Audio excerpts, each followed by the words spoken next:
how to see someone's liked post on Instagram.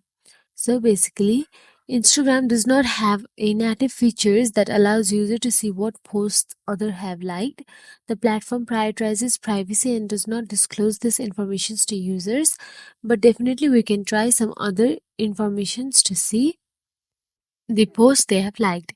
So in order to do that, let's go to their profile page on our Instagram.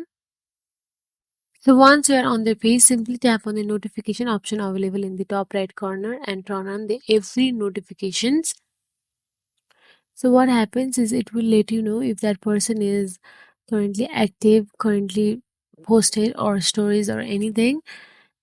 And so turn on every notifications.